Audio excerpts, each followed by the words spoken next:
La propuesta, el día de ayer, digo, el día lunes, la propuesta era que para hoy ya ustedes deberían de tener un poquito estructurado y le vamos a ir dando forma si es necesario, conforme vayamos avanzando en esto, de el tema que de alguna manera podríamos abordar para cumplir con esta actividad que le solicita la evidencia que ustedes deben de entregar. Entonces, les dejo el micrófono abierto. Ya saben, pueden compartir pantalla igual, ¿sí? Si tienen algún documento por ahí que se pueda hacer el análisis de él, algún tipo de presentación, imagen, cartel o lo que crean ustedes conveniente que nos pueda ser útil para dar inicio al ejercicio. Venga.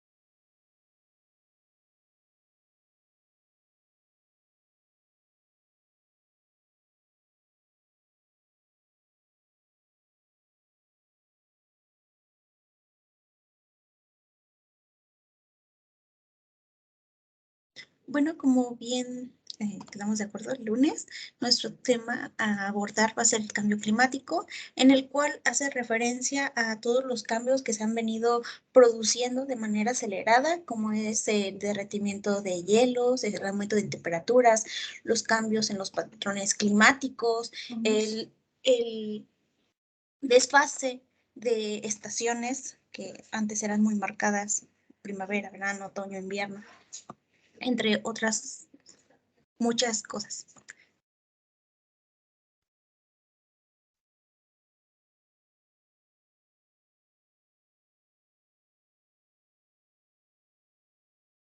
Añadiendo a esto, también podríamos enfocarnos a lo que es el calentamiento global, ya que pues como han salido en varias noticias, se han registrado las temperaturas más altas hasta la fecha, por ejemplo, en la Antártida y aquí en México.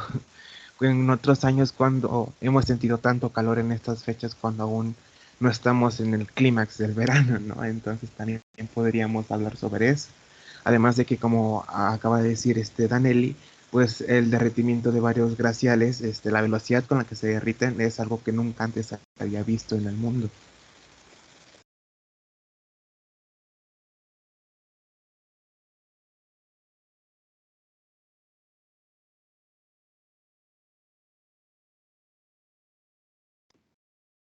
Bueno, se podría decir que es la primera vez que que se tiene conocimiento de que por fenómenos no naturales, o sea, producidos por alguien, antropogénico, se está produciendo un cambio en la temperatura a nivel global. Y pues pueden ser principalmente por varias cosas, ¿no? Puede ser arrastrado por el proceso de industrialización de hace bastantes años, hace casi 300 años, 200 años, y por los avances tecnológicos y la necesidad de una mejor calidad de vida del ser humano. Se han visto, de hecho, cambios desde 1800, no 1700 creo, en los que se ha visto pues una aceleración en la contaminación por el uso de minerales como el carbón para la industria ferroviaria, las grandes industrias, y pues eso, ¿no? Otro factor también que podemos ver desde esta perspectiva es sobre la compra, porque el comprar, bueno, los países de primer mundo que tienen bastante tecnología abordan el por qué otros países todavía utilizan todo lo derivado del petróleo, no tienen energías limpias, todas estas cosas. Sin embargo, ellos son los mayores consumidores en cuestiones industriales, como había dicho mi compañero, esta cuestión de moda rápida, de utensilios que faciliten más la vida. Ellos son los que consumen y no solamente tienen una pieza, sino son más piezas. Un ejemplo de ello pues son los coches o los carros o los automóviles, todo esto. Y que pues el promedio, el poder adquisitivo que ellos tienen es mucho mayor que en países tercermundistas o más bien en vías de desarrollo. Entonces, ellos propician a que esto siga.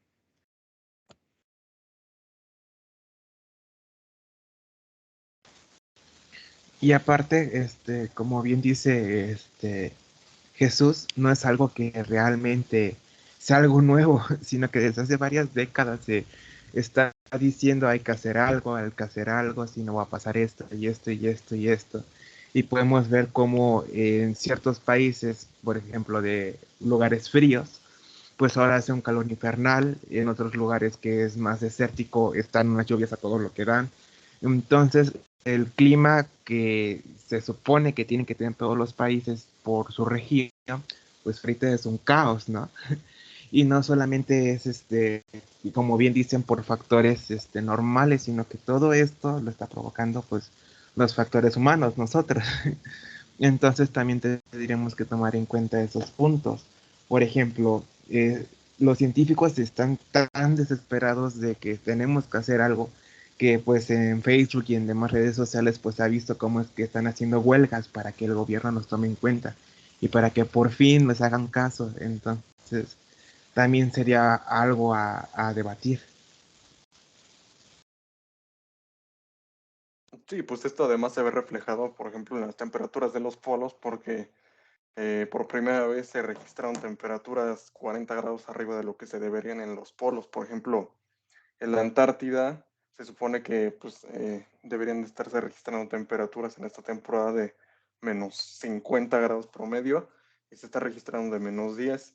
Lo mismo pasa en otros lugares que el hielo se está derritiendo, los glaciares que unos incluso están diciendo que si se derriten, si se termina de derretir uno, creo que era así, pues va a terminar subiendo más de 1 metro el nivel del agua. O sea, ese tipo de cosas son las que no podemos dejar pasar si queremos seguir avanzando como sociedad. Los impactos producidos por el cambio climático no solo nos afectarán a nosotros, sino a próximas generaciones y con mayor intensidad a las futuras generaciones. La distribución de dichos impactos es y será fuertemente inquietativa, pues representará riesgos desproporcionales al país y esto afectará también a la economía, con bajos ingresos, el aumento del PIB gracias al calentamiento global, ya que se espera una inflación por la disminución del consumo. Bueno, y entonces, ¿a qué se le atribuiría el cambio climático o la aceleración del calentamiento global? ¿A la industrialización, a la innovación en los procesos tecnológicos, en la forma en la que se manufacturan las cosas? Si vemos desde la perspectiva, cuando inició la era industrial, acerca de por ahí del siglo XIX, principios del siglo XIX, pues usaban carbón mineral. Conforme se fue avanzando y se fue optimizando los procesos de manufactura, se empezaron a usar otros tipos de combustibles como el petróleo, después ay, perdón. Y conforme fueron avanzando, se va avanzando la tecnología, empezaron a usar motores muchísimo más especializados que funcionaban con gasolina o con otros tipos de combustibles de origen fósil. Y actualmente pues está la opción del litio, pero el litio también es o bueno, las minas de litio pueden perjudicar a los mantos acuíferos. Entonces, será los procesos de manufacturación o el sobreconsumo de los productos industrializados.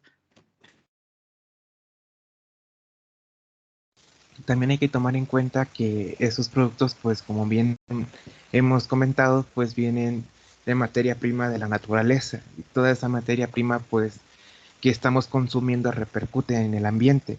Tantos árboles o bosques que se han tallado, pues los árboles sirven para absorber y alimentarse del agua de lluvia. Y como no hay nada de esos árboles que se han estado pues eliminando, por eso es que hay más inundaciones, por eso es que hay mayor temperatura en ciertas áreas, hay mayor calor, y también por eso es que como hay más áreas secas, se crean más incendios. Y como bien ha comentado Kevin, no solamente es por nuestra comodidad a futuro, porque sigamos creciendo, sino que si seguimos así, ya no va a haber un futuro para próximas generaciones, ya que al haber cambios tan bruscos, no solo de temperatura, sino del ambiente en general, pues se hace más propenso a que haya más catástrofes naturales, a que haya tal vez más inundaciones, a que haya más tornados, a que haya incluso más terremotos por todos los factores que esto está acumulando. Entonces, es algo que tenemos que tener en cuenta. No es solo de que se nos acaben los recursos y después qué vamos a hacer, sino que es que nos estamos quedando sin futuro. Ese es el verdadero problema. Una estrategia podría ser que algunas empresas redujeran su producción, pero esto causaría un gran impacto en la economía del mundo y de hecho hasta de México, por lo cual se debe de idear bien la estrategia, ya que de manera que no afecte nuestra economía y de manera que ayudemos al medio ambiente.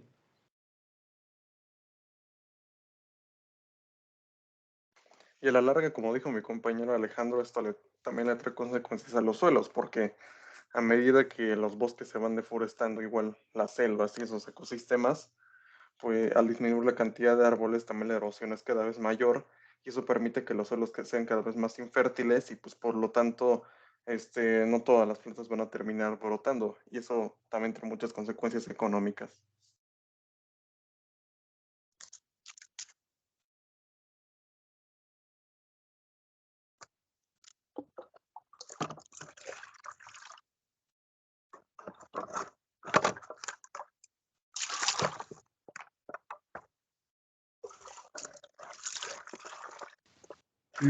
Se quedó tu micro prendido. Y también con lo de el ganado. Siempre hay campañas para que cuidemos el agua, para que reduzcas el tiempo en que te bañas, para que te laves los dientes con un vaso de agua.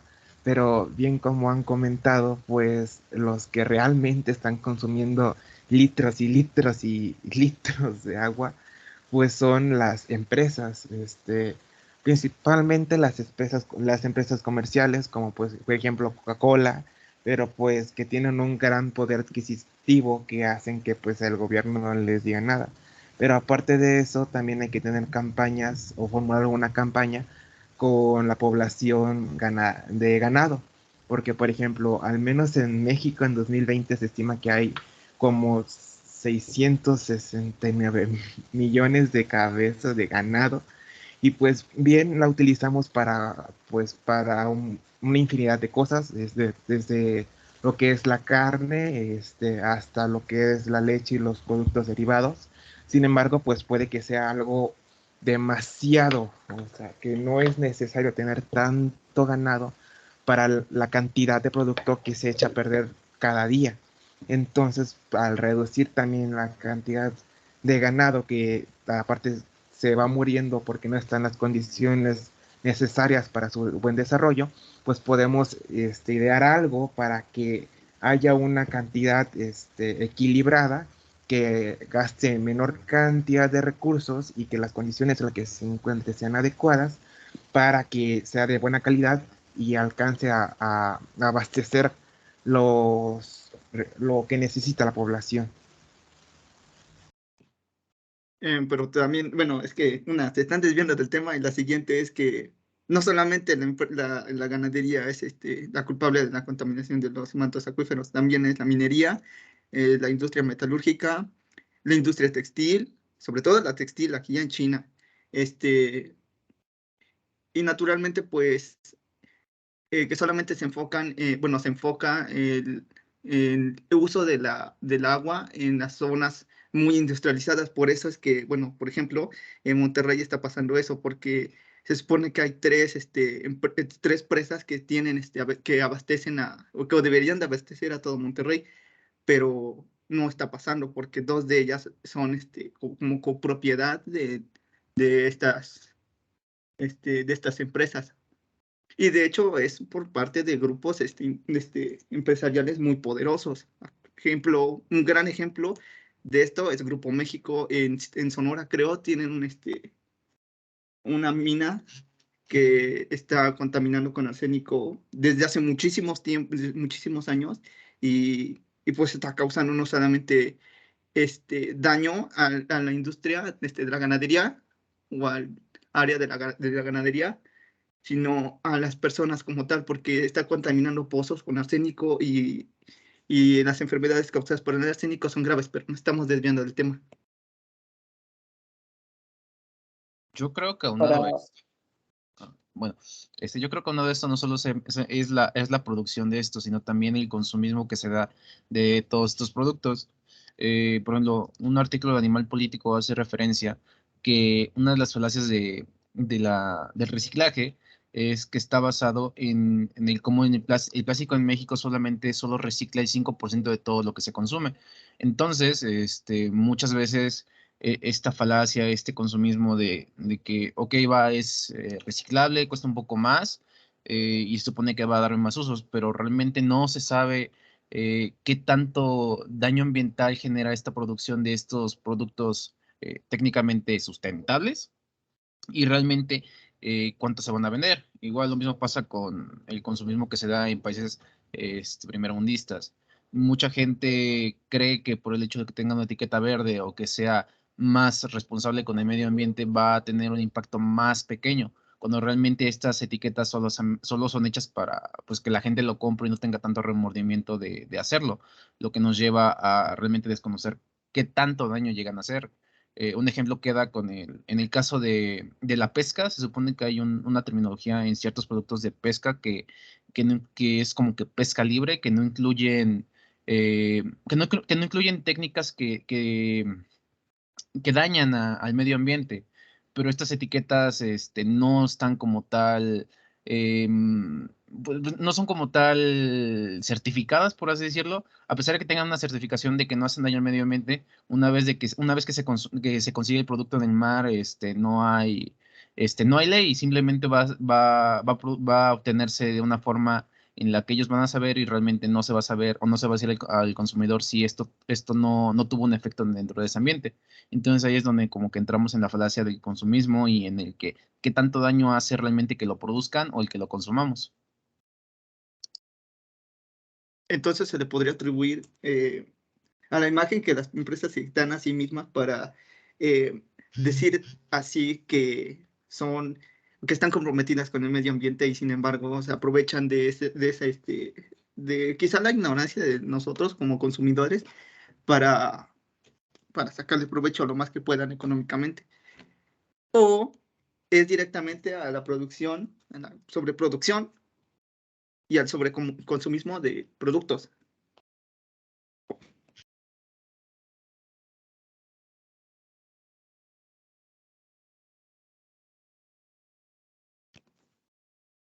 ¿Pero qué opinan?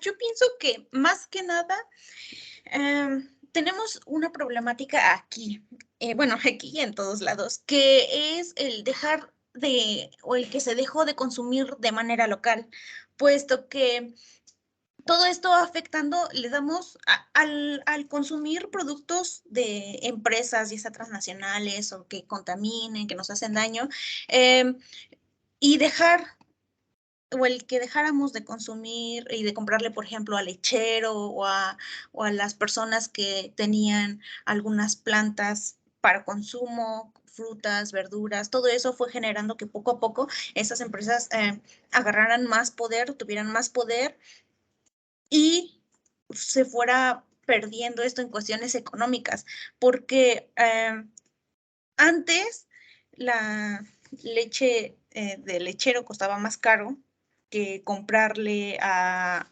alguna empresa que nos lo vendía pues ya embotellado.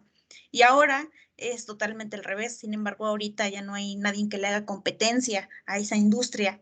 El litro de leche ahorita lo están comprando a los mismos productores a 10 pesos.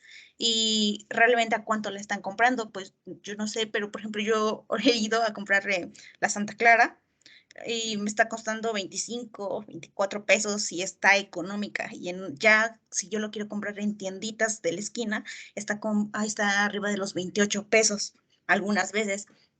Entonces, yo propondría que más que nada ayudemos a esas personas, encontremos la forma de comprar a esas personas que todavía producen de manera tradicional. Un poco de lo que aquí estamos empezando a hacer en casa es que compramos maíz, literalmente maíz a productores muy chiquitos que tienen nada más 1 hectárea, media hectárea, o sea que nada más siembran muy poquito y ellos, en lugar de rebajarles el precio, como por ejemplo yo he estado viendo que ellos el producirlos les cuesta más y los beneficios son muy pocos. Sin embargo, yo creo que el darle el valor en este momento, hoy en día, a esas cosas y pagarles el precio justo es una manera también de ayudar al medio ambiente. Yo estoy pagando ahorita a 20 pesos el kilo de maíz en este momento. Entonces, ahorita adquirí unos 4 bultos y el propósito es ayudar a esas personas que tengan para producir y que ellos no utilizan químicos ni nada de estas cosas. Pero, por ejemplo, realmente, ¿qué tanto bien podemos hacer? ¿Qué tanto puede generar un cambio el que nosotros hagamos esto? Que compremos a productores locales, que tal vez dejemos de usar productos transnacionales. ¿Realmente estamos en un punto en el que ciertas cositas van a hacer un cambio? ¿O tendríamos que ya realmente a comenzar a pensar en que lo que estamos haciendo y la situación en la que ya está el planeta ya es grave? Que realmente ya no nos podemos dar el lujo de simplemente una persona de un barrio o una persona de cada 10 o una de cada 100. O sea, realmente qué tanto podemos hacer un cambio con eso y qué tanto tenemos que tomar acciones drásticas en cuanto a leyes y en cuanto a situaciones para evitar seguir con la destrucción que tenemos. Por ejemplo, en China hace unos años era prohibido que las familias tuvieran más de 2 hijos. Y tal vez no sea, a lo mejor tal vez no sea por las razones adecuadas, pero en parte eso ayudó a disminuir su población y en parte eso ayudó a la disminución de que de daño un cambio climático, porque obviamente al haber menos personas se generan menos desechos.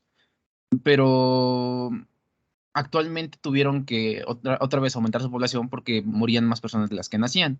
¿Realmente qué tenemos que hacer o qué podríamos hacer para, tomar las cosas de tajo y decir, ¿saben qué? Esto se va a tener que hacer porque si no lo hacemos dentro de 20 años ya no va a haber nada que hacer y nos vamos a morir todos? ¿Realmente qué tendríamos que hacer que no sea solamente una pequeña perita dentro de un bulto muy grande? Pues yo pienso que estas cosas se ve muy simple, el que uno diga, no, pues que no se puede hacer por pequeñas cosas, pero sí es un ciclo. Por ejemplo, yo ahorita estoy, con esta acción que yo estoy haciendo, esta señora está dando a un precio justo su maíz, que es 20 pesos el kilo, y aún así nada más está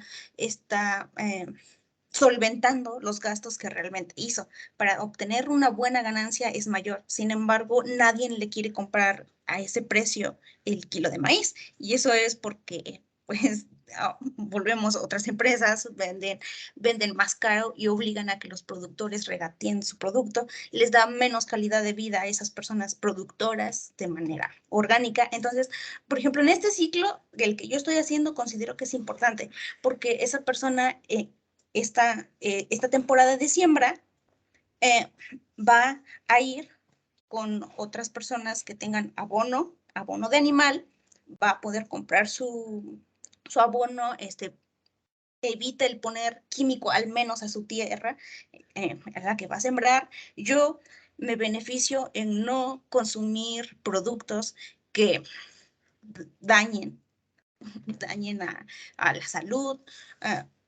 Y es una forma muy chiquita, pero que si todos lo hacemos, pienso que les va a servir muchísimo, porque estas personas pueden hacer inclusive a lo mejor al rato estas siembras rotativas que mencionábamos en la ocasión anterior.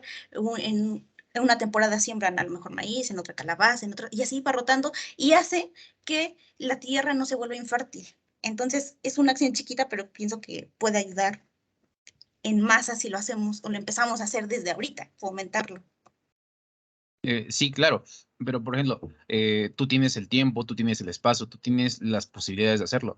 Por desgracia, pero por desgracia estamos en una urbe, estamos en puntos en donde regresamos al mismo punto. O sea, ¿qué realmente tendríamos que imponer para dejar de hacer tanto daño y realmente comenzar a hacer un cambio? Por desgracia, hay muchos lugares, por ejemplo, en China, por ejemplo, en países súper urbanizados, en donde ese tipo de cosas no se puede hacer porque al fin y al cabo pues la urbanización ya llegó a ellos y no tienen otra forma que hacer porque o subsisten de lo poco que ganan o de lo poco que generan o invierten ese tiempo para hacer otras cosas en donde realmente no se puede llegar a hacer ese tipo de cosas. Por ejemplo, acá en Puebla, por ejemplo, yo creo que muchos podrían hacerlo y sí, claro, es una gran idea y es una gran forma de apoyar al comercio local. Pero las personas, por ejemplo, que viven en un departamento o que tienen que trabajar toda la semana o que hacen ciertas cosas, realmente cuánto se tendría que imponer, ¿saben? ¿Cuánto realmente se tendría que hacer o cuántos realmente tenemos que llegar a un punto en donde ya tiene que ser pues, casi casi autoritario?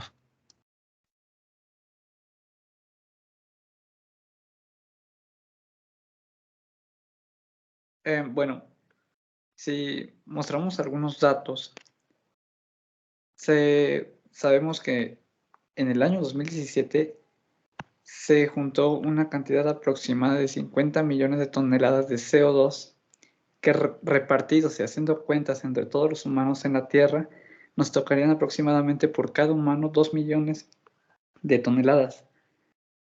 Por lo tanto, ¿es realmente bueno reciclar y reutilizar? Pues no. No para el cambio climático, sí para otras cuestiones. En la cuestión de microplásticos que hay en el mar, para ayudar a la fauna, sí es viable, pero para el cambio climático no. El reciclado no es tan factible, aunque suene un poco contradictorio. ¿Qué es lo que más pudiese ayudar? Bueno, pues bajarle a la producción de CO2. ¿Y esto cómo lo podemos hacer? Bueno, hay que emplear unas ciertas estrategias que nos pueden causar al menos un poco mayor de impacto a la huella de carbono que cada uno de nosotros producimos. Primero sería mostrar a la gente qué huella de carbono produce cada una de ellas y en base a eso reducir su costo. Bueno, si, por ejemplo, si cada persona usa el transporte público en lugar de un automóvil, se dice que reduce su huella de carbono en un 2.1%. Y esto en varias personas puede ayudar muchísimo.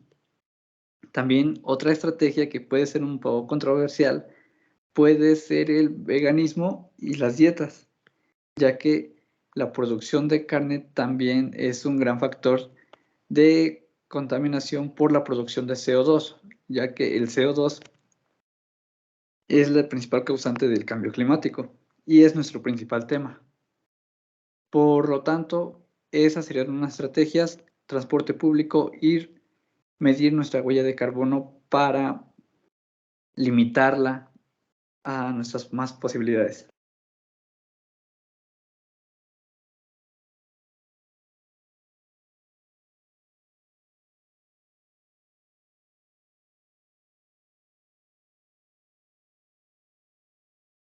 Ok. Sí, siguiendo con ese punto, pues ahorita en tiempos de pandemia, pues se puede observar, por ejemplo, con lo de cómo se fue autorreparando la capa de ozono, ¿no? Y cómo es que varias cosas al ser humano estar más encerrado y pues reducir esa huella de carbono que da el impacto, por ejemplo, de los viajes en avión, que es como que más produce, pues pudo haber grandes mejoras, ¿no? Entonces también podríamos tomar en cuenta eso, de no solamente combustibles, que sean buenos para el ambiente, sino también reducir esa cantidad de viajes, porque la propuesta de Danelli sí está bien, a pequeña escala, pero como bien dice Kevin, es el cambio climático, es en todo el mundo. Y eso de poder tratar de hacer un cambio a pasos pequeños a futuro, lograría una buena situación para la parte local. Sin embargo, para plantear problemas más grandes como los que tenemos en el cambio climático actualmente, sería algo como lo comentó Kevin, no solamente lo que es el reciclaje o comprar a productores locales, sino tratar de implementar algo como movilidad conjunta, ¿no? No solamente los viajes en aviones, reducir la cantidad, sino también alguna otra propuesta.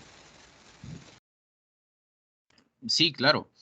Pero, por ejemplo, algo que hay que tomar en cuenta es que durante la pandemia se generó la mayor cantidad de basura dentro de todos los años, desde el 2010, por la cantidad de cubrebocas que se tiraban.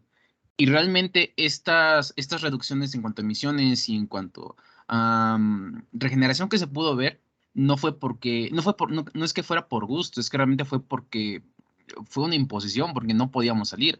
O no es como que tal no podíamos salir, sino que la gente tenía miedo de salir. Realmente había una imposición que hacía que la gente, mm, pues que la gente lo cumpliera.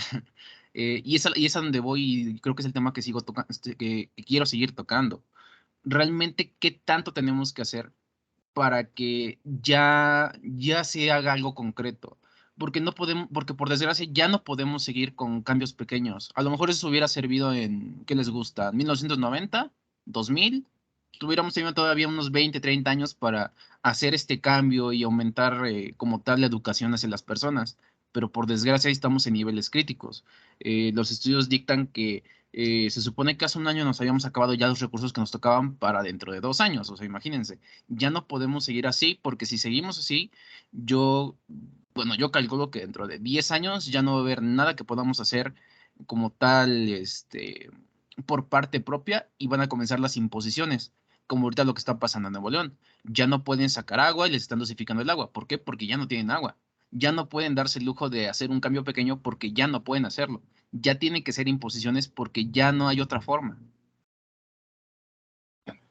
Bueno, yo pienso y considero que todavía nosotros podemos hacer cambios pequeños. Aldo, comentaste que no, que tú dices que no hagamos cambios pequeños. Entonces, yo te pregunto, o sea, ¿qué cambios tú propones que hagamos?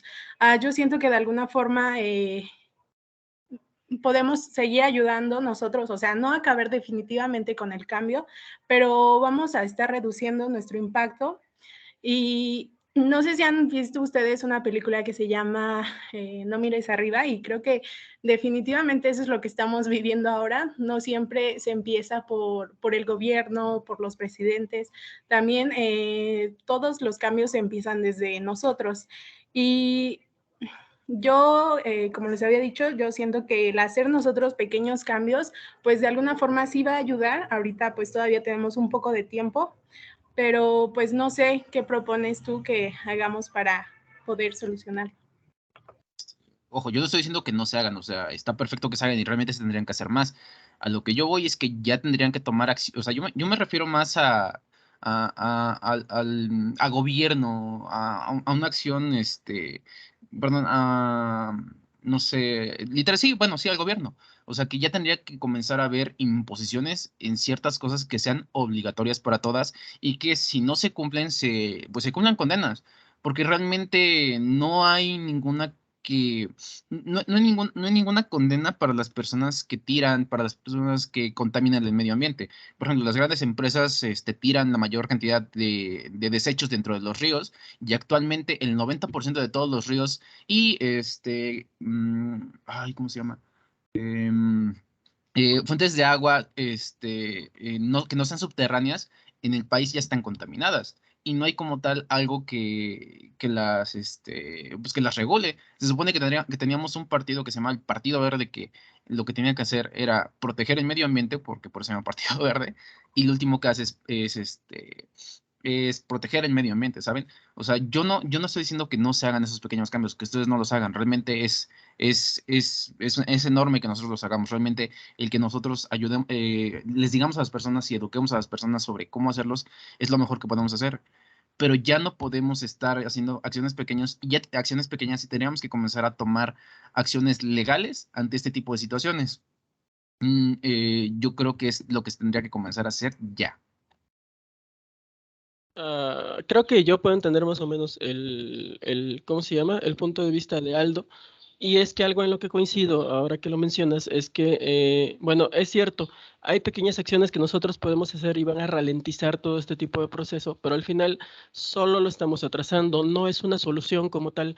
Hay un ejemplo que a mí siempre me gusta mencionar, disculpen que me meta, es que, por ejemplo, se dio mucho, no sé si ya tocaron el tema, pero, por ejemplo, con todo este rollo de lo de las bolsas ecológicas, no sé si lo han escuchado, hubo un tiempo en el que se puso no muy de moda todo este rollo de que no, ya no utilicemos el plástico, de que el plástico contamina, de que el plástico esto, que el plástico lo otro, y muchas empresas comenzaron a sacar bolsas de cartón, bolsas de tela que tienen tintes verdes, que si nosotros lo analizamos, no son tan ecológicas como como nos hacen creer.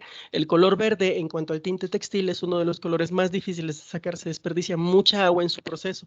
Entonces, para que nosotros usemos una de esas bolsas y sea realmente eco-friendly, como le dicen a las personas, como dicen las personas, tendríamos que usarla unas 50, 100 veces, y es algo que obviamente no usamos. El día de mañana vamos al súper, se nos olvida la bolsa y terminamos comprando otra, ¿ya? Entonces, todas estas pequeñas acciones, hay dos factores aquí que intervienen. La primera es que son pequeñas acciones que no crean un impacto significativo. Es como tirar una piedra al río. Y la segunda es que muchas de estas son malintencionadas o tergiversadas por los medios de comunicación. Otros ejemplos que se han dado son lo del uso de los popotes y un sinfín de cosas que han sucedido. Mencionaban por ahí también el hecho el detalle del veganismo. Voy a encontrarlo, tengo un artículo por ahí, a ver si se los puedo pasar, que te habla acerca de todo este rollo de los detalles de la alimentación, ¿no? En este punto, en el punto en el que nosotros estamos, ser vegano o ser carnívoro es exactamente la misma tontería, porque el problema no es lo que comes, sino la cantidad en la que hay la demanda de las personas. Si todos nos volviéramos veganos, la cantidad de hectáreas que se utilizarían para alimentar a las personas, tomando en cuenta que los vegetales ofrecen menos nutrientes que las carnes, y por lo tanto la cantidad de ingesta también se eleva. Esto es más una cuestión fisiológica y bioquímica. No nos resultaría al final una apuesta por la que ahorita se está haciendo es, por ejemplo, la alimentación a base de insectos. ¿Por qué? Porque los insectos tienen una alta carga proteica y porque también tienen una enorme biodisponibilidad.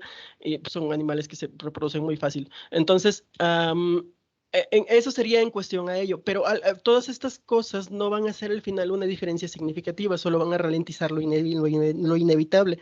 Una de las situaciones que sí podría mermar todo esto es limitar a ciertas empresas con sus contaminantes. No estoy diciendo que volvamos a la época de las cavernas, porque muchas veces limitar las empresas para algunas personas es sinónimo de renunciar a cierto avance tecnológico que ya tenemos el día de hoy. No estoy diciendo eso. Estoy diciendo que se les limite en cuanto a los recursos que se utilizan y al destino que se les da a todo el tipo de, todos los desechos que estas empresas producen. Porque al final yo como ciudadano puedo ser lo más eco-friendly que quiera, pero no es nada el hecho de que yo compre una bolsa ecológica a comparación de todo lo que tira, no sé, Coca-Cola, por ejemplo, por mencionar. Y esto sería el combatirlo desde esta parte, ¿no? La segunda parte que yo mencionaba es esto de las empresas que tergiversan toda esta información, y el claro ejemplo lo tenemos con PETA. ¿Ya? Es una empresa que, si ustedes entran a su página, constantemente está subiendo cosas que caen en el fanatismo animalista y en algunas otras situaciones que no son tan funcionales. Hablan acerca de que se libera a los animales, de que ya no utilicemos la lana de las ovejas. Pero toda esta industria tiene un propósito, porque a estas alturas hay ciertos animales que ya fueron producto de una selección artificial y ya no tienen un hábitat natural, ya no podemos meterlos en ningún otro lado. Entonces se tiene que aprovechar sus recursos por la manera en la que se les da. Toda esta parte de estas empresas que al final también tienen como que sus propósitos por allá, porque al final todo lo que busca PETA es que tú como empresa le compres su etiquetita de eco-friendly y ya con eso eres eco-friendly. También dificultan mucho todo este proceso, también interfieren de manera atrofiante hacia el proceso de la toma de decisiones objetivas. Entonces, un detalle muy acertado que se me hace de Aldo es que se limite a empresas grandes y que también haya ciertas sanciones a empresas o individuos que transgreden estas leyes ecológicas. Nada más, solo quería comentar eso. Sí, claro, y es que regresamos al mismo punto. Tenemos que comenzar a tomar acciones directamente judiciales y tenemos que comenzar a tomar acciones ya realmente fuertes. Algo que estabas, un punto que tomabas que también es algo como que muy importante dar, es que la desinformación, bueno, no es realmente con nuestra información, no es desinformación, es la sobreinformación que existe sobre los temas, es algo que pues que nos afecta bastante, y aunado eso con la viralidad de las redes sociales y las modas presentes, es algo que también nos molestan más. Por ejemplo, se supone que el uso de popotes, los popotes se quitaron todo por un trabajo de un niño de 8 años en Estados Unidos que presentó un trabajo sobre cómo los popotes hacían daño. Esto se hizo viral y mucha gente, o muchos eco-influencers, por así decirlo, entre comillas, comenzaron a darle viralidad. ¿Qué pasó? La gente comenzó a dejar de usar popotes y se comenzaron a producir popotes de metal. Estos popotes no son viables para nada, ya que se supone que su uso tendría que ser más o menos de 100 a 200 veces para poder, para poder más o menos, dar la, no sé, ¿saben? O sea, como que no ser tan fuerte en cuanto a la cantidad de huella que deja. Entonces, ¿qué pasó? Mucha gente comenzó a cambiar por moda, mucha gente comenzó a ver estos trends y comenzaron a cambiar. Comenzaron a generar más basura sin saberlo y comenzaron a creer que realmente era un paso ecológico. ¿Qué pasó aunado a esto? La gente que usaba popotes se comenzaba a verse feo y comenzaba a hacerse más no sé, una discriminación, por así decirlo, por verte feo, por tú no eres ecológico, ¿saben? Por no entrar en la moda. Yo creo que este tipo de cosas ya tenían que comenzar a estar reguladas, ya tenían que comenzar a regularse y hacerse sanciones contra este tipo de personas que divulguen información falsa, y realmente tendríamos que comenzar a pedir y exigir un verdadero organismo en el Estado que verifique y que en base a estudios científicos crean y promuevan leyes para evitar este tipo de cosas, ya que no podemos seguir con pequeños pasos dados en ese tipo de tema, porque si seguimos así, dentro de unos años no va a haber nada que salvar. Yo creo que ustedes lo mencionan de una forma sencilla, el tomar acciones legales, pero pues creo que nosotros pues no podemos hacerlo, o sea, no podemos decir, no, vamos a dar sanciones a las personas que hacen, porque pues no tenemos ese poder. Creo que las personas y el gobierno aún no le han tomado la importancia a esta problemática que debería tener. Pero como mencioné, nosotros no podemos decir, no, esto se va a tomar esta acción legal contra él porque pues está contaminando demasiado. Así que hablemos realmente qué podemos hacer nosotros para pues ayudar a que las personas reflexionen de pues lo que está sucediendo. Ok, es un punto importante que toca América. Mira, aquí hay una situación de equilibrio entre Adriana, perdón, Adriana. Aquí hay una situación de contraste entre las dos cosas, porque por una parte tienes razón, es cierto, nosotros no tenemos esa capacidad para modificar las leyes y decir esto se va a hacer así, esto se va a hacer de tal manera, pero a la larga tampoco los intentos que hay, como todo este rollo de las campañas ecológicas y, por ejemplo, mencionamos también lo de plantar árboles y todo ese tipo de cosas, a la larga tampoco son un cambio significativo, ¿no? Entonces, ahí tocaste un tema muy importante, que es la información. Realmente, si nosotros somos estrictos, si nos vamos a lo que nosotros como estudiantes o en su caso como profesionales en nuestros tiempos libres podemos hacer para influir en la sociedad, es únicamente información, porque informando a la gente va a saber tomar mejores decisiones, y en algún momento las personas que sean conscientes van a superar a las personas que no sean conscientes. El detalle es que estamos a contratiempo, y a estas alturas cualquier cosa que nosotros hagamos tiene que tener una repercusión casi inmediata para que pueda ser efectiva, porque ya no disponemos el tiempo del que disponíamos tal vez en los 80s. Y en los 80s no disponíamos con los avances tecnológicos y de información que disponemos ahorita. Entonces, es una situación un poco contrastante, ¿no? Aldo mencionaba lo de los popotes, es cierto, lo de los popotes se sacó de un estudio de un niño, y los popotes, por ejemplo, de metal, la huella ecológica que dejan es... Tendrías que usar un popote de metal 50 años para que te resulte más ecológico que usar popotes de plástico. ¿Qué cosas podemos hacer nosotros como personas? Bueno, tal vez algo de lo que ya se ha hablado es del detalle del reciclaje. Es que todas estas cosas nosotros las hacemos, pero no llevan no llevan a nada. Si tú desplazas ese estudio en un algoritmo de aquí a 10 años, el cambio va a ser casi nulo.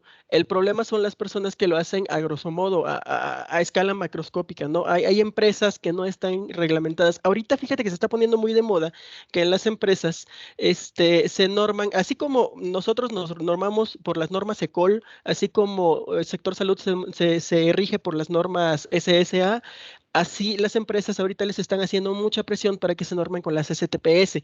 Algunas de estas normas hablan acerca del reciclaje de basura, hablan acerca de la emisión de gases, hablan acerca de reducir ciertos combustibles o de hacerlo en ciertas etapas o durante cierto tiempo, porque ya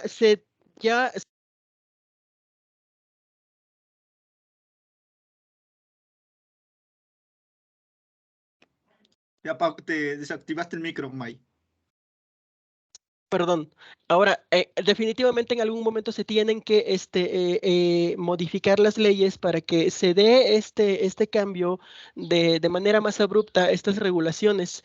Y otra cosa que mencionaron por ahí muy importante, no sé quién lo dijo, es la regulación de personas que difunden información falsa. La información falsa es un cáncer para todo este tipo de situaciones científicas que nosotros tratamos, para las soluciones científicas que nosotros tratamos de proponer. Miren, lo voy a poner en un término simple, y esto ya lo hablábamos en la clase pasada. Si nosotros tenemos una idea, no siempre el hecho de que nosotros tengamos una idea de algo o una percepción ética de algo significa que eso sea correcto. Y el problema con nosotros como sociedad es que hasta ahorita seguimos exigiendo soluciones basadas en cuestiones éticas, en cuestiones de derechos o en cuestiones de lo que nosotros percibimos como lo que está bien o lo que está mal.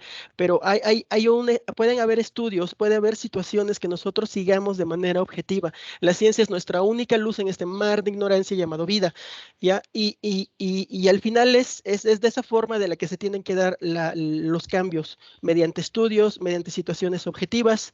Tenemos por ahí el ejemplo de una ley de bienestar animal que no sirve para nada, que está hecha con los pies y que de ser aceptada significaría la extinción de muchas especies. Tenemos un proyecto que se está llevando en vías en el sur de la República Mexicana, cuyos tramos, algunas partes no cuentan con un manifiesto de impacto ambiental, y que gracias a las personas que han estado ahí paradas exigiendo, ahorita las autoridades están diciendo, ok, vamos a meter un análisis, vamos a retrasar todo. Ya hubo una junta de jueces que dijo, a ver, vamos a detener esto un momento y vamos a contratar a profesionales que hagan este manifiesto de impacto ambiental y veamos qué es realmente lo que estamos haciendo. Entonces, la gente, si mete cierta presión, sí podemos cambiar las leyes. Si podemos cambiarlas para mal y por capricho, también podemos cambiarlas para bien y para algo útil. Yo quiero agregar algo rápido a lo de Osvaldo, a los de Oscar, perdón. Y es que es cierto, por desgracia, actualmente es que ni siquiera es que ni siquiera es desinformación, es sobreinformación. Hay una cantidad enorme de información y por desgracia la forma en la que nos llega es mediante viralidad y mediante rapidez.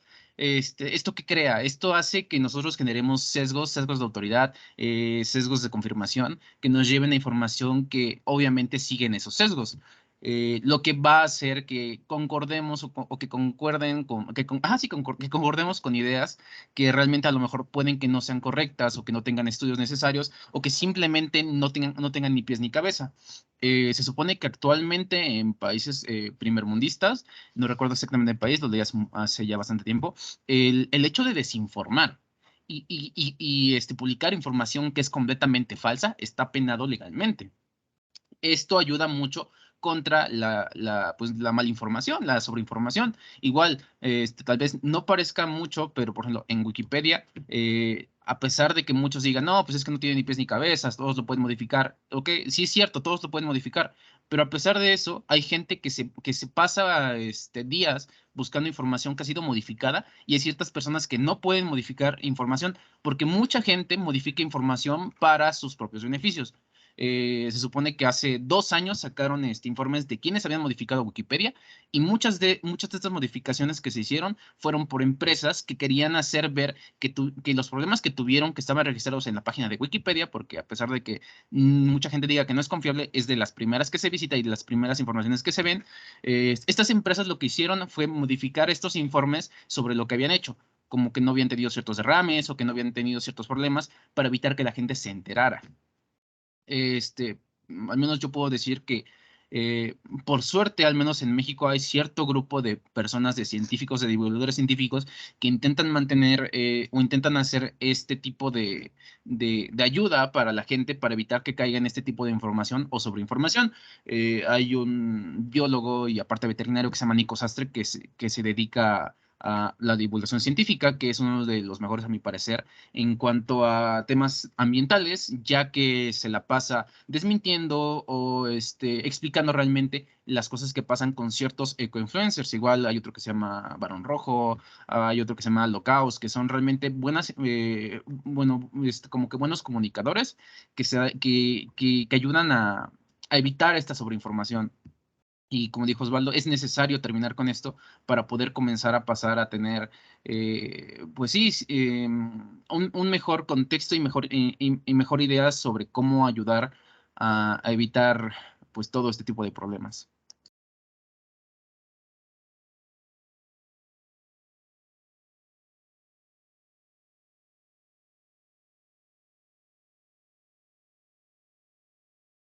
Bien, ¿alguien más? Ok. Bueno, déjenme compartirles algo. Ya ustedes abordaron esto con bastante profundidad. Habría que empezar a señalar algunos puntos fundamentales, ¿sí? Uno de los elementos en los que se puede incidir es directamente sobre la cultura de consumo. Se le denomina consumo responsable. Hace un momento cuando les preguntaba si la manera en la que yo abordaba los temas era un poquito dramática o media incómoda, les comentaba este asunto de la cultura. Bien, una de las formas en las que deberíamos de estar abordando esta problemática que es global, ¿sí?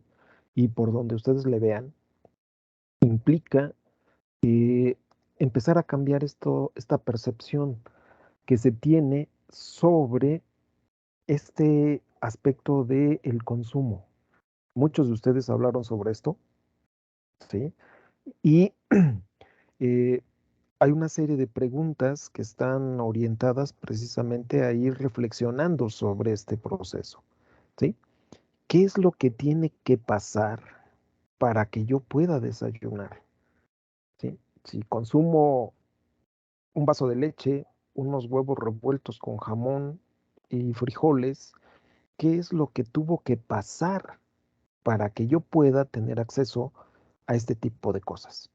Y que de alguna forma implica una de las necesidades básicas, el alimento, ¿sí? Y entonces tenemos una serie de procesos por ahí que empezar a relacionar y determinar cómo esta simple acción la podemos empezar a modificar, ¿sí? Y que tiene que ver con otro concepto que ustedes estuvieron manejando, calidad de vida. ¿Qué es la calidad de vida? Por ahí alguien mencionó el término.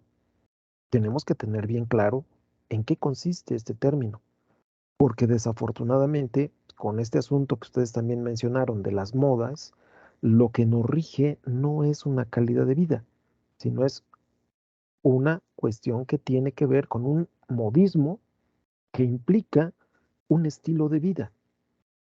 Entonces, la ropa de marca, los zapatos de marca, los centros comerciales que visitamos, el tipo de eventos a los que asistimos y cositas por el estilo, ¿no? Entonces, este pequeño esquema nos facilita de alguna manera tratar de entender en qué consiste este término, ¿sí? Y tenemos tres dimensiones que están directamente involucradas. El individuo, nuestro cuerpo, ¿sí? La parte mental, que nos rige de alguna manera, y el siguiente nivel es la comunidad. Y desde la parte individual tenemos que considerar las necesidades biológicas, nuestra salud, nuestra alimentación, nuestra vivienda y el vestido. Desde la parte mental tiene que ver con estas necesidades que se le han determinado como biopsicológicas, es decir, la recreación, la parte afectiva, la creatividad y el trabajo. Otro elemento que está directamente vinculado solo con la parte psicológica tiene que ver con el entendimiento y la espiritualidad. Ojo, no es una cuestión de religiosidad, sino de espiritualidad. El estar bien conmigo mismo y con los demás implica este concepto de espiritualidad, ¿sí? Independientemente de si creo en Dios o no, ¿sí? Y no radicalizar de alguna manera este tipo de aspectos. En cuanto a la comunidad, también son dos elementos ahí, las necesidades psicosociales, que es la participación, ¿sí? Que tanto yo me involucro con estos aspectos que ustedes han mencionado, ¿sí? ¿Qué hago? ¿Qué estoy haciendo? ¿Cómo lo estoy haciendo? ¿Para qué lo estoy haciendo?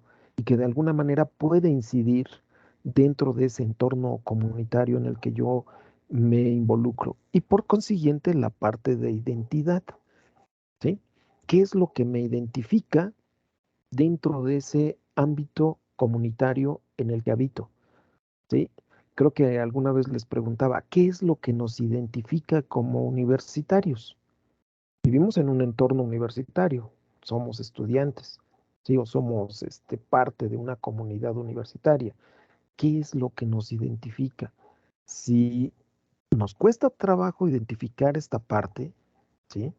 Valga quizás un poquito la redundancia, implica estas maneras en las que nosotros estamos entendiendo la forma en la que se establecen las relaciones entre mi persona y el resto de la comunidad. Y el siguiente son las necesidades sociales. Hablamos de libertad, ¿sí? Eh, Ahí tendríamos que hablar de derechos humanos, tenemos que hablar de libertad de expresión, tenemos que hablar de cuestiones que tienen que ver con preferencias sexuales, etcétera. Es un montón de cosas que si lo ponemos a enlistar, se van a dar cuenta de que es enorme, ¿sí? Y el otro es la parte del ambiente sano. Eso es algo que nunca se ha abordado. Se habla de salud social, se habla de salud personal, pero nunca se ha hablado de la salud ambiental. De ahí se deriva este concepto que tiene que ver con sostenibilidad, sustentabilidad y esta problemática que tenemos sobre el cambio climático global. Para que todo lo demás se pueda dar, deberíamos estar trabajando sobre aspectos que tienen que ver con la salud ambiental. Ruido, desechos, situaciones que tienen que ver con hacinamiento, ¿sí? Marginación, discriminación, servicios, etcétera, etcétera. Bueno, y esto nos lleva a la siguiente pregunta: ¿cómo influye tu calidad de vida en la estabilidad de la Tierra? ¿Sí? Si lo consideramos desde estos aspectos, vamos a darnos cuenta de que estamos incidiendo, ¿sí?, desde nuestra calidad de vida sobre las condiciones apropiadas que nos está ofertando el planeta, ¿va? Tenemos que enseñarle a la gente a calcular su huella ecológica. Esa es una parte fundamental, ¿sí? Y obviamente abordándolo desde esta parte que tiene que ver con las necesidades básicas. Alimentación, uno de los fundamentales, ¿sí? ¿Cuáles son los productos que nosotros consumimos? De origen animal, de origen vegetal, ¿sí? Y por ahí hacían mención de esto, ¿no? El ser vegano no resuelve nada. El consumir pura carne tampoco lo va a hacer, ¿sí? Y eso implica estar haciendo un análisis de qué es lo que está pasando con el consumo de recursos como el agua, ¿sí? Vegetales o el procesamiento de alimentos para producir carne, ¿sí?, de manera organizada en los establos, en las granjas, etcétera, etcétera, ¿sí? ¿Qué tipo de alimentos estamos consumiendo? ¿Son frescos o son empacados? ¿Sí? Es algo fundamental para entender este asunto del consumo y que incide directamente sobre esta situación del cambio climático global, porque tiene que ver con el transporte, tiene que ver con procesos de empacado, tiene que ver con procesos de conservación donde se consumen cantidades enormes de combustible, cantidades enormes de energía eléctrica, ¿sí? Los mismos elementos que se utilizan para empacar los productos, si es plástico, si es algún tipo de metal, si es vidrio, si es una combinación, como es el caso del Tetra Pak, etcétera, etcétera. Aquí tienen ustedes, de alguna manera, un dato estadístico, ¿sí?, una gráfica sobre el aspecto fundamental de la huella en alimentos, fibras y maderas, ¿sí? Y nosotros estamos aquí donde está la flechita, ahí estamos, ¿sí? Conocer estos datos implica, de alguna manera, quizás empezar a procesar y a reflexionar sobre la importancia que tiene que ver sobre este asunto de la cultura de consumo, ¿sí? Por ahí alguien mencionaba sobre el transporte, el compartir el automóvil o trasladarnos en transporte público, en bicicleta o caminar, eh, hacer viajes largos. Si en vacaciones vamos a lugares lejanos o cercanos, todo ese tipo de cosas son parte fundamental de ello, ¿sí? Porque de alguna forma la generación de gases de efecto invernadero por la combustión de energéticos fósiles, pues provoca de alguna manera este tipo de situaciones, ¿sí? Entonces, eso implica. La otra tiene que ver con este asunto de reciclar, reutilizar y reducir. Podríamos reducir la generación de residuos de basura y reciclarla, ¿sí? Podríamos utilizar menos papel. De hecho, en la escuela, una de las políticas era precisamente reducir el consumo de papel. Entonces había un grupo que ya muchos de los estudiantes ya egresaron, se llamaba, ay, se me fue el nombre ahorita, que se encargaba de recopilar hojas para ser reutilizadas, no recicladas, reutilizadas. Es decir, solo se habían impreso de un lado y entonces el otro lado estaba disponible. Entonces llegaban, había un estante ahí con un contenedor de hojas de papel para que los estudiantes, si no llevaban libreta, tomaran las hojas y tomaran sus apuntes. Y luego, obviamente, pasarlos en limpio.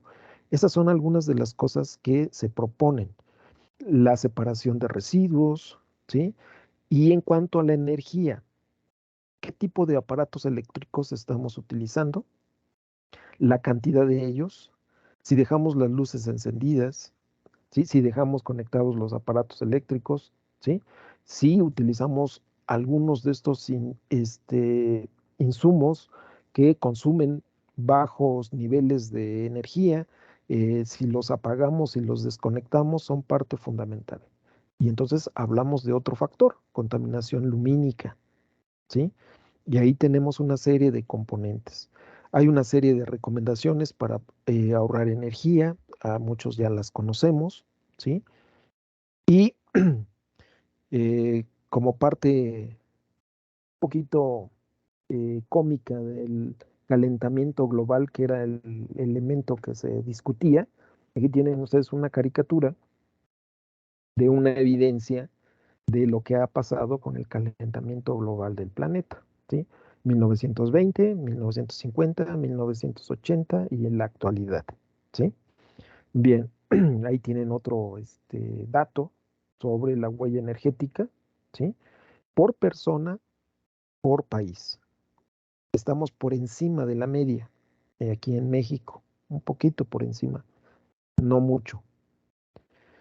En cuanto al uso de agua, ¿podríamos utilizar menos agua? ¿Ahorramos agua? ¿Sí? Este tipo de aspectos también tienen que ver con la manera en la que podemos proponer alternativas de solución, ¿sí? Que de alguna manera ya incluso están propuestas. ¿Cómo podemos nosotros ahorrar agua? Y ahí tienen ustedes el uso de agua por persona en el 2001, ¿sí? Igual, nosotros en México estamos casi en el promedio mundial del consumo de agua por persona, ¿sí? Y aquí hay una serie de datos que algunos de ustedes ya posiblemente los revisaron, ¿sí? Y haciendo un análisis de la huella ecológica, un estadounidense en promedio utiliza 9.5 hectáreas de terreno fértil. Un inglés utiliza 5.4 hectáreas. Un mexicano, nosotros utilizamos 2.4 hectáreas. Un afgano apenas utiliza 0.3 hectáreas. Para que ustedes tengan un referente de cómo es que se está generando este tipo de diferenciación en cuanto a la extensión, porque esa es otra parte. Por ahí empezaron a hablar de agricultura y ganadería. Está la ganadería intensiva y está la ganadería extensiva, ¿sí? Si nos vamos al sureste mexicano, se utilizan en promedio 2 hectáreas de terreno para una cabeza de ganado, ¿sí? Y eso es poco rentable, obviamente, ¿no? Pero bueno, ahí tienen ustedes una gráfica del planeta, ¿sí? Sobre aspectos que tienen que ver con las reservas ecológicas y el déficit ecológico que existe, ¿sí? En el mundo, ¿sí?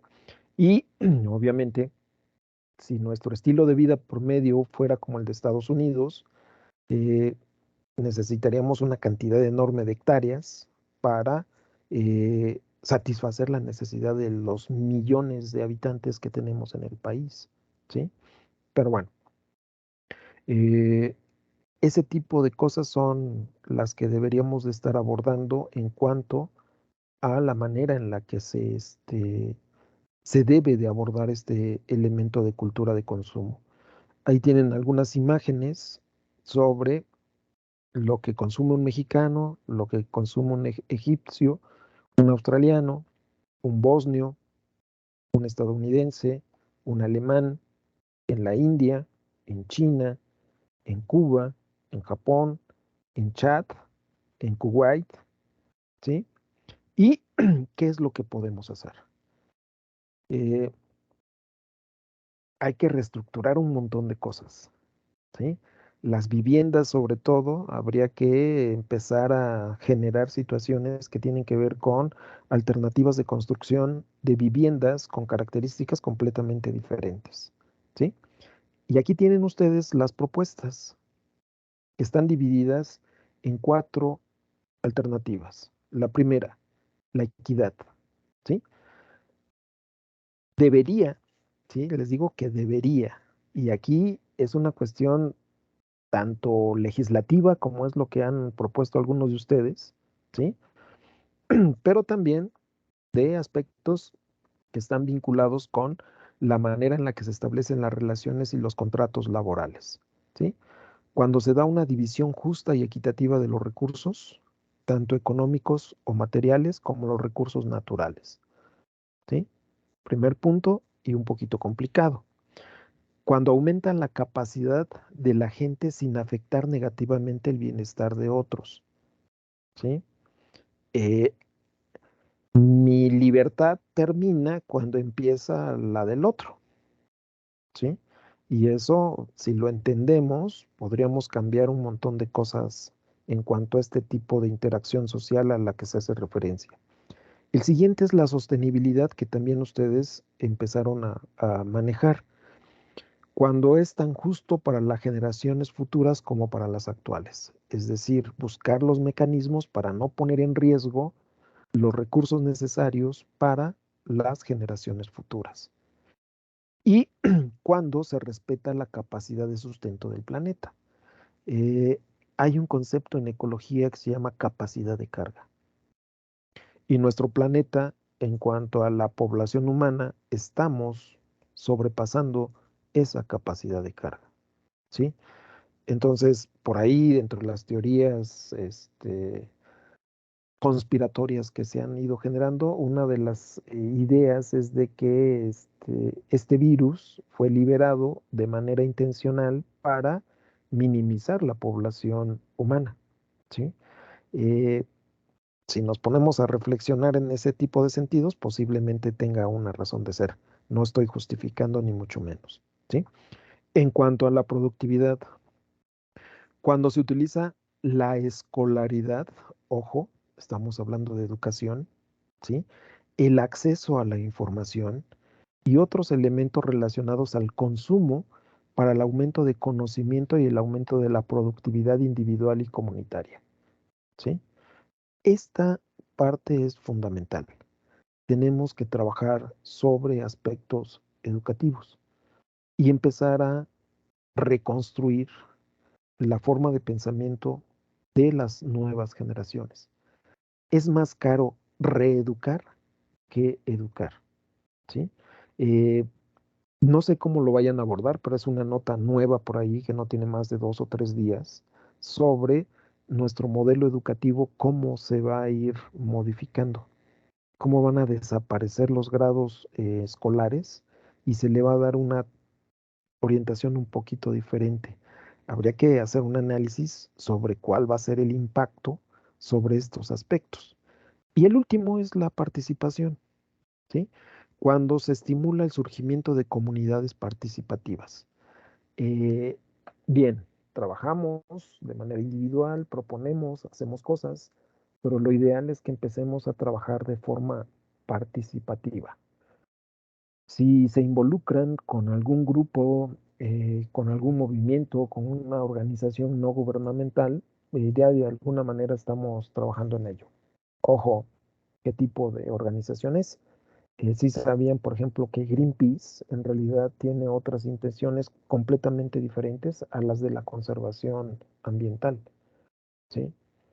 Que simplemente es una máscara que se utilizó en cierto momento para generar recursos y bienestar de un sector en particular. Entonces, esto implica, ¿sí? Todas estas cosas que ustedes ya mencionaron.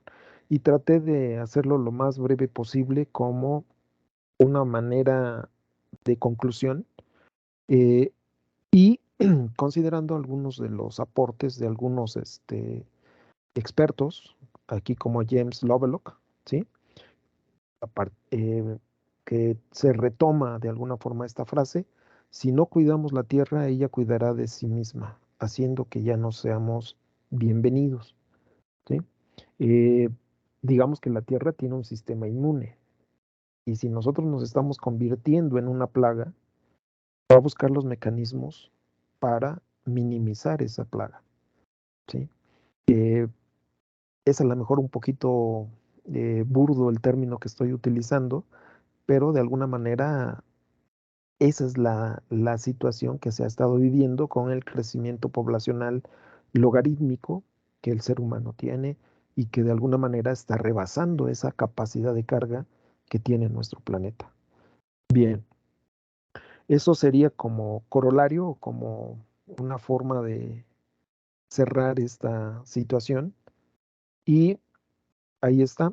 Ahora la idea es que ustedes tomen aquellos elementos y puedan sacar o generar una conclusión más concreta sobre estas situaciones que ustedes ya expusieron y que yo me atrevo a tratar de sintetizarlas, y además de aportarles algunos de los elementos de cómo se podrían organizar las alternativas de solución. ¿Vale? Bien, preguntas.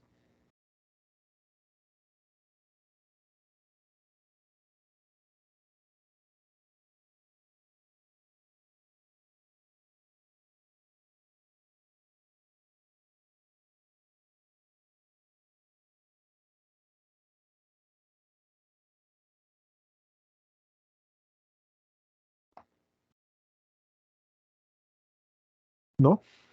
Bueno, prácticamente nos quedarían 2 sesiones. No sé si sea necesario que volvamos a retomar algunas de estas cosas o que lo utilicemos para hacer una revisión, ¿sí? No es una puesta en común, y tampoco lo vamos a trabajar como un seminario. Aquellos que deseen que se les revise su trabajo previamente antes de que lo suban, y obviamente como ya no hay tiempo para hacer revisiones y hacer correcciones, no demerite mucho en cuanto al proceso evaluativo correspondiente. Entonces, sí me gustaría que fuera de esa manera para que no tengamos algún inconveniente en cuanto a la parte evaluativa final del trabajo que ustedes van a entregar. Bien, entonces, preguntas, sugerencias, alguna recomendación.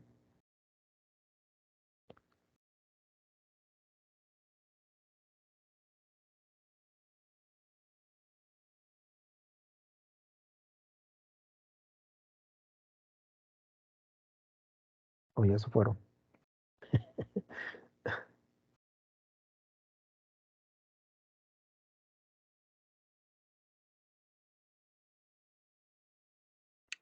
Por mi parte no tengo ninguna pregunta.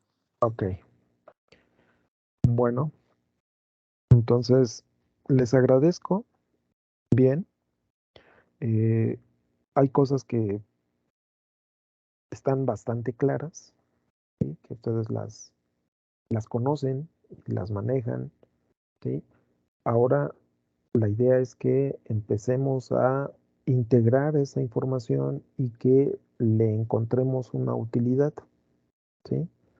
Que veamos para qué nos sirve y qué es lo que podemos de alguna forma proponer desde nuestro campo, desde nuestra disciplina, y en cierta medida tratar de mejorar estas condiciones. Por ahí hacían mención de esta situación de el poder que podemos llegar a tener. Sí es penoso que la gente que está como legislador desconozca muchas cosas, ¿no? Son abogados, muchos de ellos, economos, ¿sí?